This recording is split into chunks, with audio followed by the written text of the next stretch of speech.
It's the Brad and John Show. It is the Brad and John Show. Today's date is December 3rd. It is a Wednesday.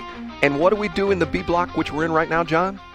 It's time for Brad's Top 3. It's time for Brad's Top 3. A little bit sharp that time, John. You're getting good with your Thank pitch. you. But I've been accused of being a little too sharp for you, Brad. Ladies have to do it twice because that's in their contract. And we start off with... It's number 3.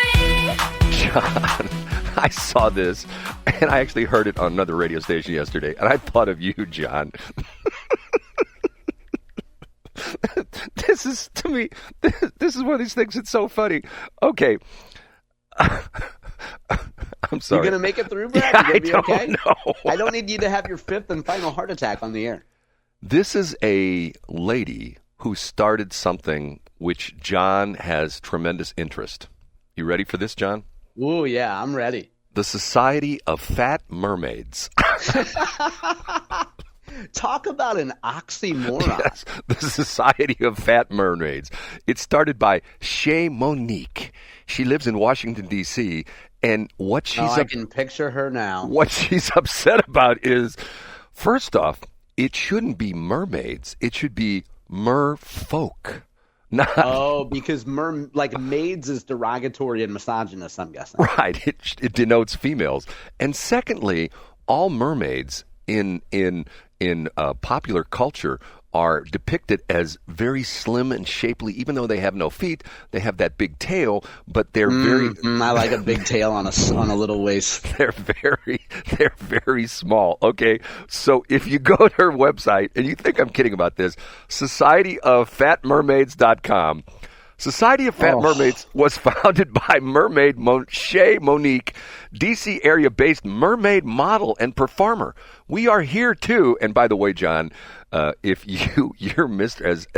as Scott Fawn is Mr. Proofreader, you think make mistakes on my websites, you couldn't get through 3 sentences of her website without finding grammatical errors. I won't go. Continue though, Brad. Punctuation marks. Okay. These are all bullet points. Encourage you to find your inner merbabe and embrace a joyous, wholehearted life. Diversify the image of merfolk. And this is the third bullet point. Remind the world that fat people and fat mermaids are sexy, powerful, intelligent, capable, beautiful, free-spirited, fun-loving, and worthy.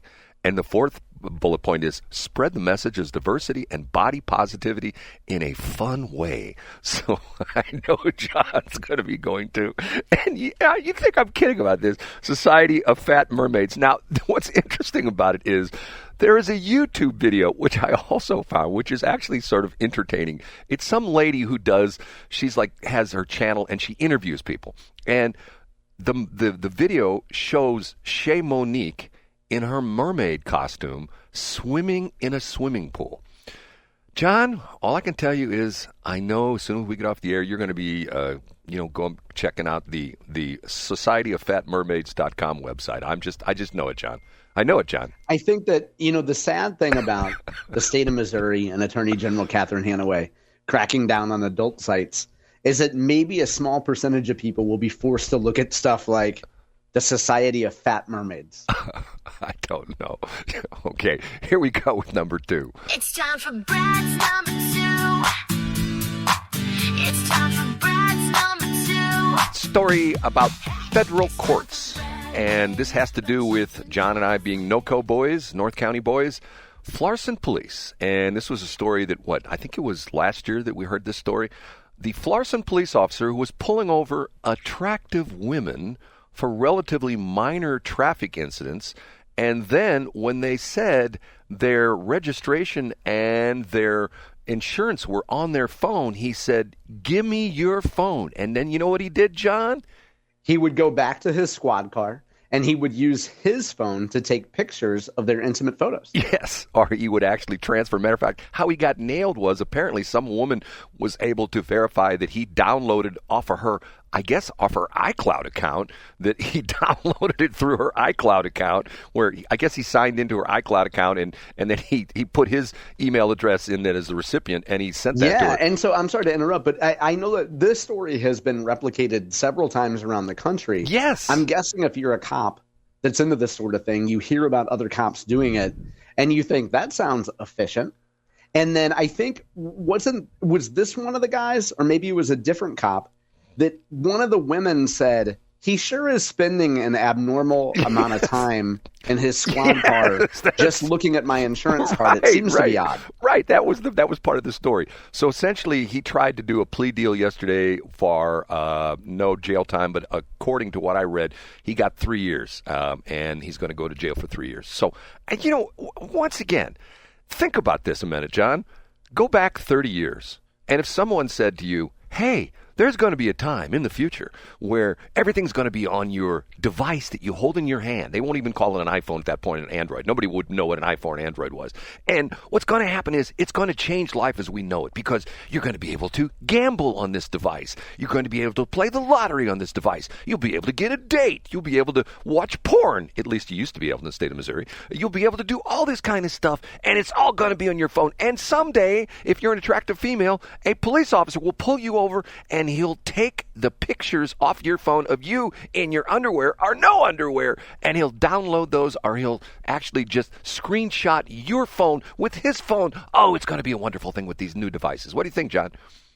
I don't mean to minimize the trauma that these women have been through, because I'm sure, they literally feel violated by this, and they have been violated.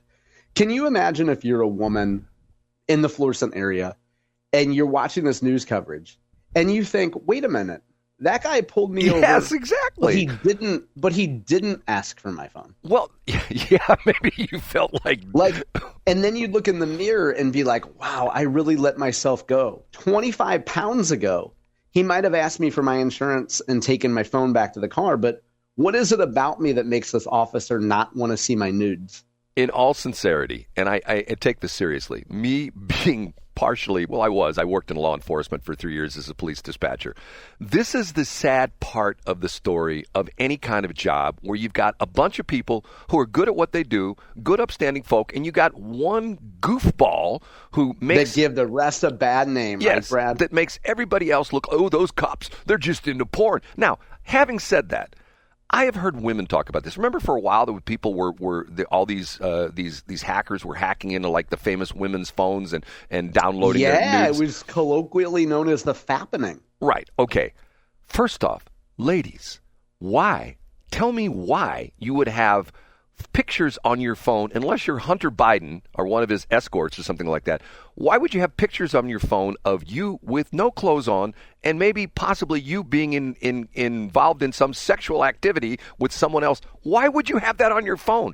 I don't understand that, John. I'll never understand that. I think, Brad, that you have been out of the modern world of female seduction for a long time. And I say that with all due respect.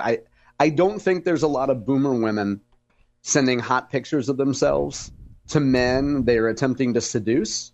But I think if you went to Gen X and younger and you asked the women, hey, there's a gentleman caller who you fancy, have you sent him pictures of yourself in various states of dress? And I think that a percentage of women would say, of course I have. Well, the interesting thing about this is that it's not just the generations. I know several women who are in the dating pool who've told me that they're somewhat shocked when they get a guy that they go online with on one of the dating sites, and pretty much from the get-go, he sends them a Richard picture. Yeah, I get what you're saying. We'll use the eggplant emoji when we discuss this, right? Right. And it's to the point where it's like, I'm thinking to myself, first off, who would take a picture of their private? Well, here's why, Brad. And I think the explanation is pretty simple. Men make a big mistake in thinking that women communicate like them. So as a man, you think, gosh, I just met this beautiful woman. I'd sure love to see her. Bleep. So a man thinks, well, if I want to see that, surely this woman who's shown an indication of interest in me would love to see something similar from me. Why don't I send her my bleep?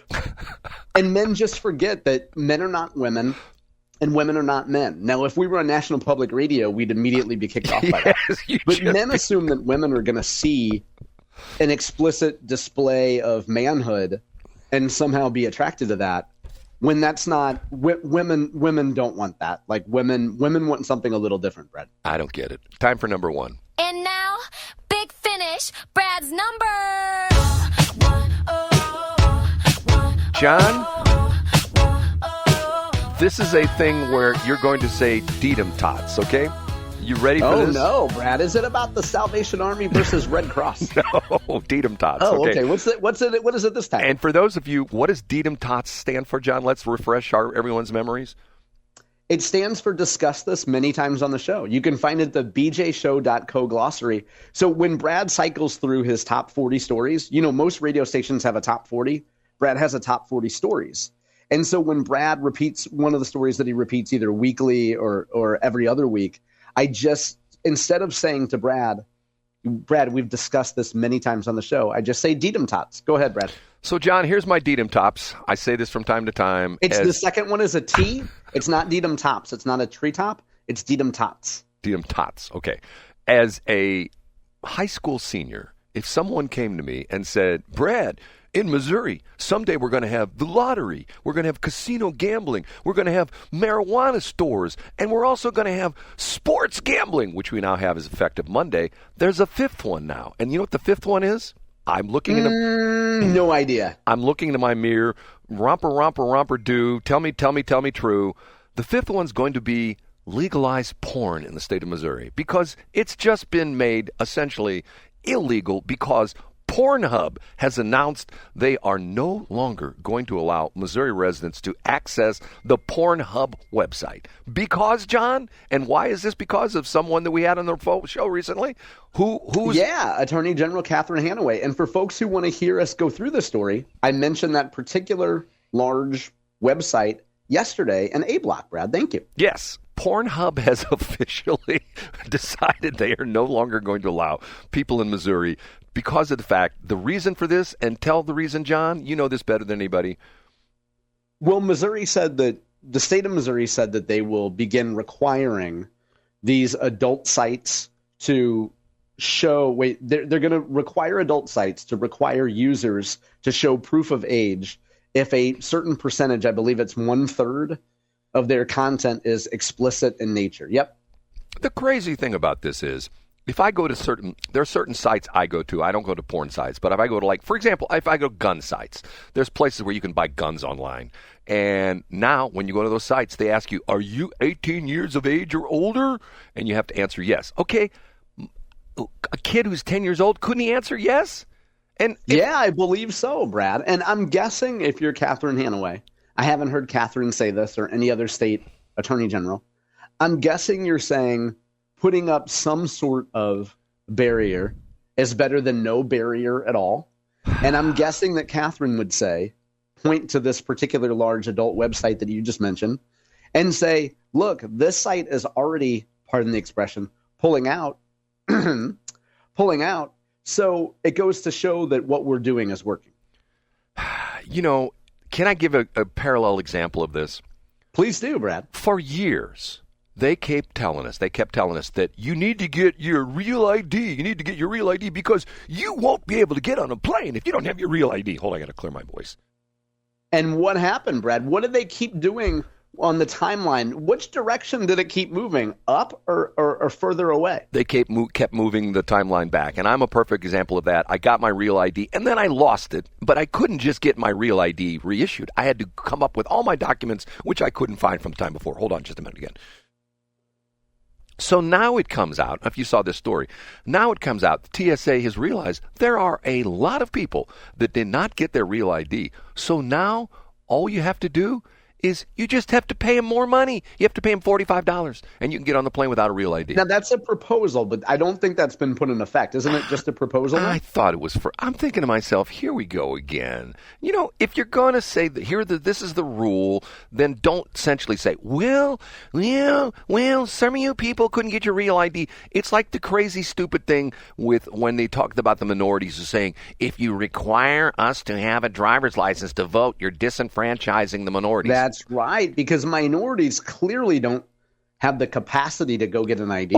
Right, and to the point where this is another Dedum Tots. Years ago, when I'm driving back from getting my COVID shot in Raytown, Missouri, I was hearing one of the state legislators on the Eagle in Columbia, Jefferson City talk about the fact that that whole thing was BS because they said that in the state of Missouri, if you go to I think if you call the Secretary of State's office, they do all the work for you. They will research your driver, they will research your birth certificate, and it will cost you nothing to get an ID in the state of Missouri. Yeah, they go to great lengths to do that. The Missouri Secretary of State's office, good old J. Bird Ashcroft, pioneered that whole thing. They do nothing. I mean, they charge you nothing, and they do it all for you. So there is absolutely, positively no excuse. And I guess I'm thoroughly amazed by the fact that as my daily travels, there's probably not a week that doesn't go by that I'm asked for my ID 3 or 4 times. For example, when I got into a little bit of... When you go to the hospital, Brad, what do they do when you go visit Shelley Barr in the hospital? What did they have you do? They not only do they check my ID, they scan my ID. They scan it. And where does that go? They say it's for your safety, but we know better. Yes. If people want to hear a great take, I'm sorry to interrupt the story you've told 400 times on the show. If you want to hear something new in life, go to Camellia Peterson's X account. You can find it at RareCamellia, Camellia. Camellia has a prescient opinion on, you know how you can get your photo taken when you're coming through the line? Camellia gives you some advice on what you should or should not do. She also weighs in yesterday on the TSA. I'd just like to plug that, Brett. The crazy part of this is the perfect example that I say that this is government when they should take their rules an inch and instead they go 36 inches. You know what I'm saying? Yeah, boy, women have demanded that of you for a long time, Brad. And you generally give them 1/36 of what they want. Thanks, John. Okay, we have to take a break.